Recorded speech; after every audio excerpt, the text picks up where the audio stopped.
Should we let him? Should we invite our friend? Should we invite our friend Pete? Let's see. I think you'll just need to put in your request to join, sir. Oh my gosh. Come in. Let's just give the internet a moment to do its thing. I see that my husband is also watching this. I hope he's also still continuing to supervise the children in the museum. Oh, hello. Hello, sir. Hi there. How are you? I'm good. My name is Jen. Nice to see you. Nice to meet you. Same here. Yeah, so I was just, I don't know if you can tell, but I'm not in my home state of Oregon. I happen to be in Cape Canaveral, Florida right now at the Kennedy Space Center. And I thought I would find something in transportation-ish for you.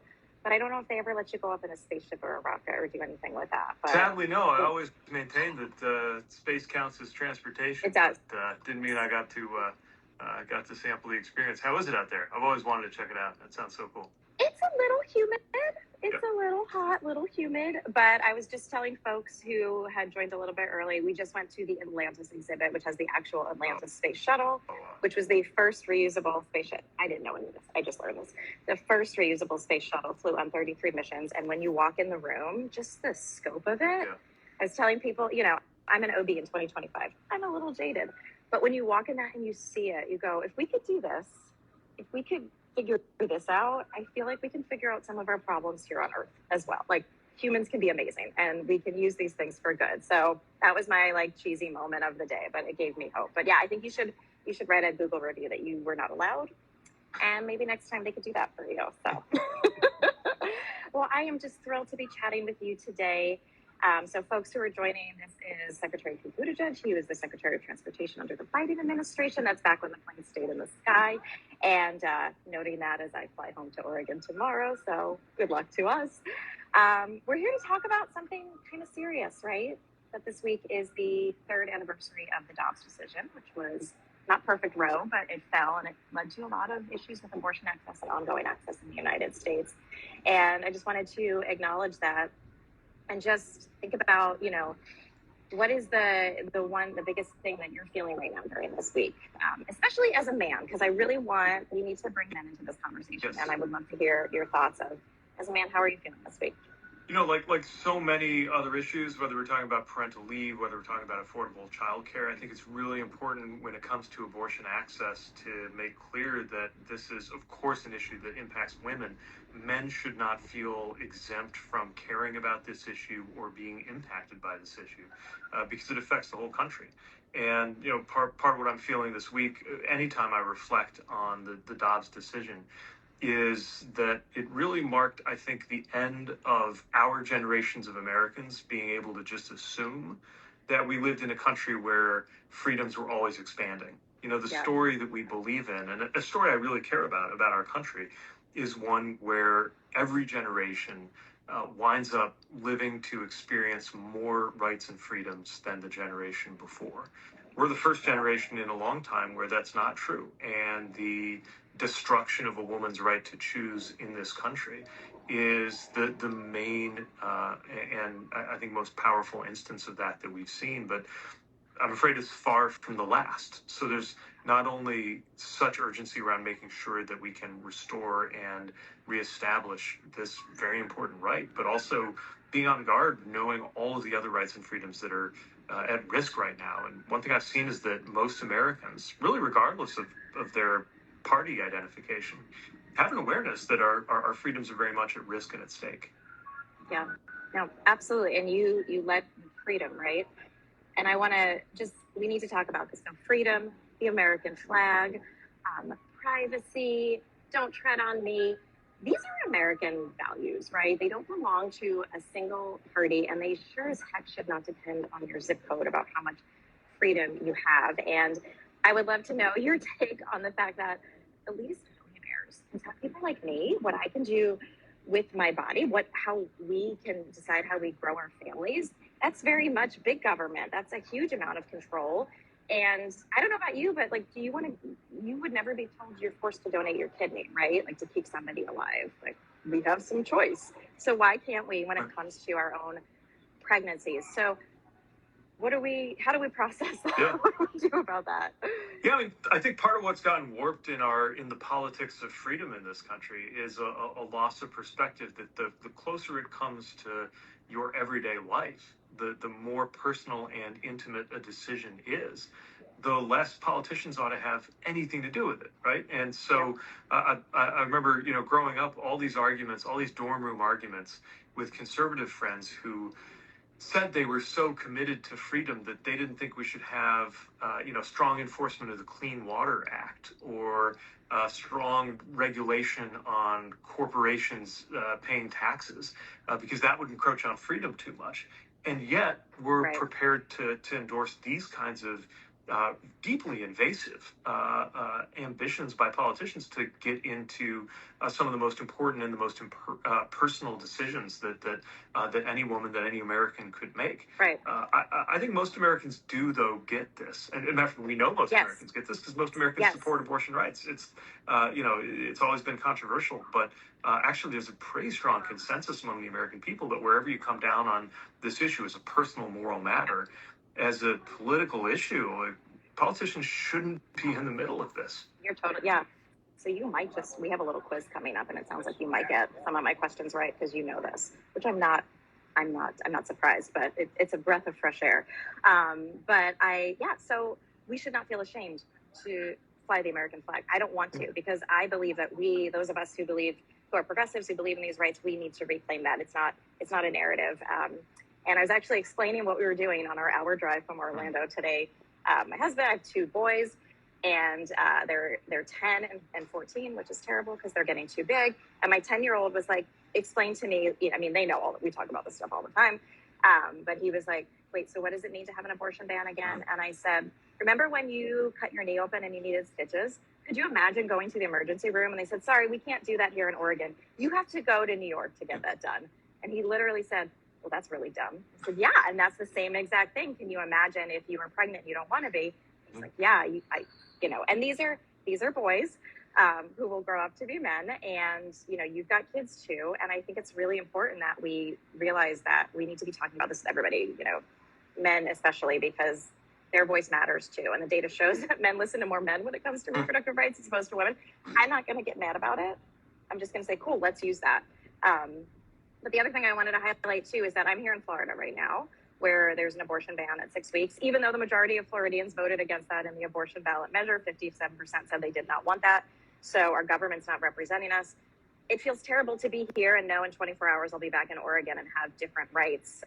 And you, as the Secretary of Transportation, can you talk about how these things should not depend on zip codes, because healthcare is a human right, whether you're crossing it by plane, train, or automobile? Yeah, the whole idea of a national protection, a national right, is that it's national, that it doesn't evaporate every time you cross state lines. I think about a lot in the context of our marriage, which is a hard-won right that's only existed for about 10 years.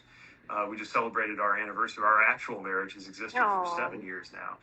But the idea that, if we're driving the kids from up here in northern Michigan down to see our cousins in Chicago, and we pass through Indiana, and I want to show them around South Bend, a city that I'm so proud of. The idea that our rights or the protections of our family would just disappear and reappear every time we cross the state line, that doesn't make any sense, just like it doesn't make any sense when we're talking about the right to free speech.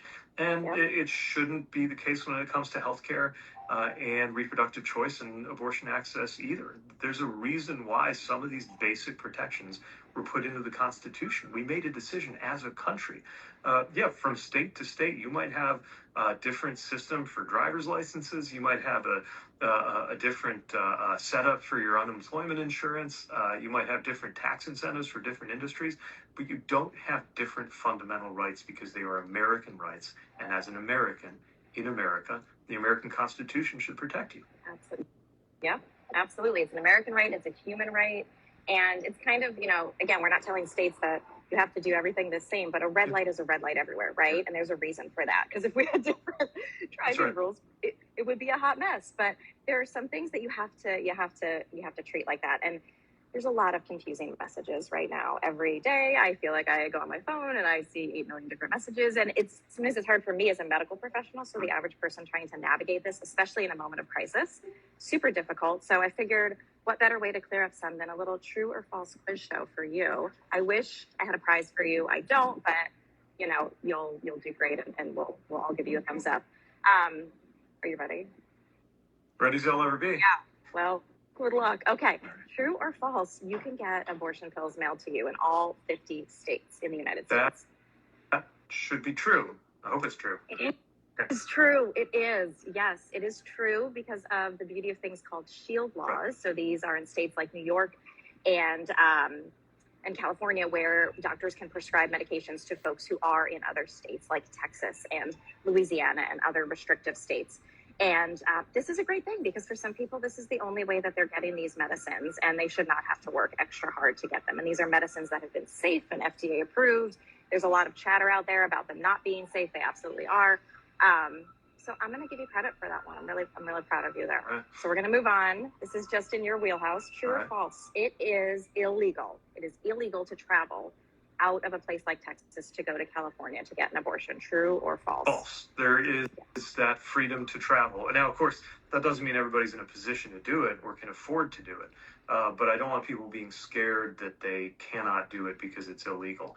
Now, you know better than anybody that that's not guaranteed in this climate, though, right? We've seen so many politicians threatening to make it illegal. And the way that the Republicans in Congress are talking right now, it seems like it's very much on the agenda, but hold me to this if I'm wrong. But my understanding is that it is absolutely false that it's illegal to travel when you need that kind of care.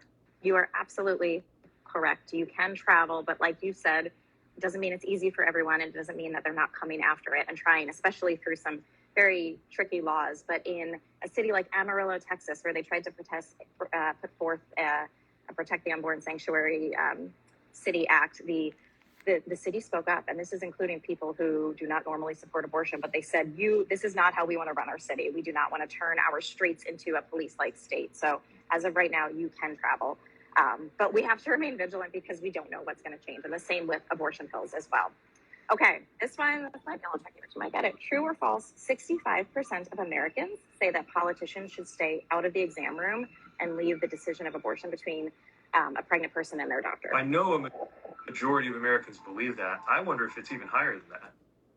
You wonder correctly. It's 80%. 80%. And that number blows my mind, but I think more so blows people's minds when they hear that 80% of Americans do not want politicians in the exam room and say that they should stay out of it. And it blows their mind because we're made to think this is such a controversial, such a divided issue, right?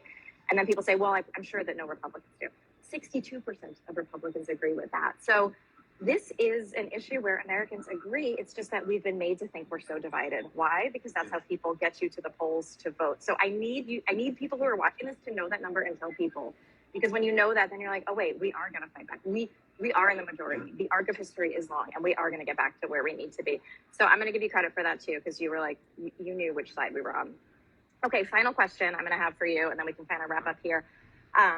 True or false, EMTALA, which is a law that says that emergency departments have to stabilize you and provide life-saving treatment. True or false, EMTALA applies to abortion care if it's an emergency in all 50 states, even today? I'm going to say true. Yes, I love how you're like, you're right. You're totally right. And that is a tricky one because of what we've seen with the guy in the White House who said that he rescinded a statement that the Biden administration put forward that said that, hey, y'all, you have to do this. That statement was just a reminder saying you all need to do this. Even though Trump rescinded that or took away and said, I don't like that statement, like sometimes toddlers are like, I don't like that rule, but the rule is still there. And so the law is still there. And it doesn't mean that he didn't do damage with that because doctors might be afraid and lawyers might be afraid. And most importantly, patients might be afraid to show up. But facts are true and laws are true, whether or not you like them, sir, in the white supremacy house. And that's not my line. That's from Elizabeth Houston. It's true. And that is the law of the land. So I need people to know that and continue to fight and tell people and educate. Okay, closing thing I'm going to say here, but I need your opinion. I have heard the statement, no uterus, no opinion. And it's usually used by people who look like me because we're like, men, you don't have a say. You shouldn't talk about abortion. I think it scared a lot of men away from the fight. And there's a lot of men who really support this. And so I think we need all men to show up and to fight for these things. But I need you. Like, what would you say to a man right now who says, I want to help, but I don't know how? How do I help fight for abortion access in this country right now, this moment, this week? I would say, speak up. Speak up might be step two. Ask around might be step one, right? Talk to women in your life who are impacted by this. Listen to what they have to say so that you can go out and effectively advocate. But also remember, this isn't just something as a guy you're supposed to do as a favor to women. This is all of us pulling together to defend the idea of freedom in this country. I mean, that number you mentioned, which is even higher than I knew, I think that's really striking, because what it says to me is, even if different people have different reasons for having a different answer on where you might draw some of the lines around really challenging decisions, most of us agree on who should draw the line, and that's women. And most of us agree on who should not draw the line, which is politicians. And that's something that all of us should come together and be behind. And it's just not fair for men to expect women to do all of the heavy lifting to protect this right that affects all of us. If someone you love is at risk medically now because of these things that are happening, if your ability as a man to be involved in planning a family the way you expect and hope to is threatened because of these laws, then this is very much your problem too. And it's all of our problem as Americans if rights and freedoms continue to be eroded in our lifetime. This is a chance to turn the tide, turn that around, and make sure that our kids, you've got a 10 and a 14-year-old, you said, our twins are turning 4 soon. By the time they're old enough to ask about it, I want them to be secure in the knowledge that they will have more rights and freedoms than you and I were born with. Absolutely.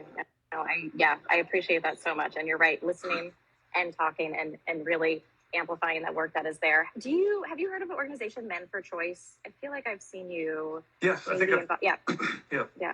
So Men for Choice is a great organization too. So if folks here are like, I need one, an account to follow, or I can send my partner, or I can go there, that's a really great one too. They train men how to talk about these things, how to feel comfortable. I love it.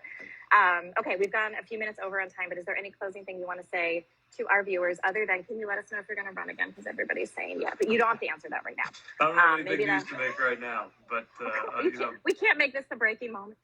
But I really appreciate your voice, and I know that you've helped a lot of followers navigate what's happening. I know there's a lot of fear. As your quiz demonstrates, there are still more rights and protections than many people realize they have access to. So it's really you're leading so many people toward good information, both about the importance of fighting to restore the freedoms that have been lost, and the value of insisting on and protecting the freedoms and protections that are still there. And I'm so glad that you're making sure that men are alerted to their role, our role, in defending these freedoms too. So thanks for the chance to talk with you, and enjoy it out there. I'll return you to your travels. I'm jealous. I was always a space geek growing up, so I hope I get to follow your footsteps. It's a little hot, a little humid, but next time I hear, I'll text you. We'll hang out.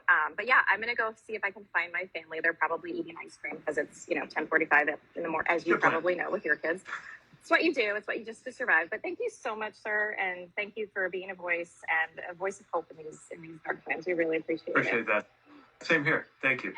Have a good one. Bye-bye.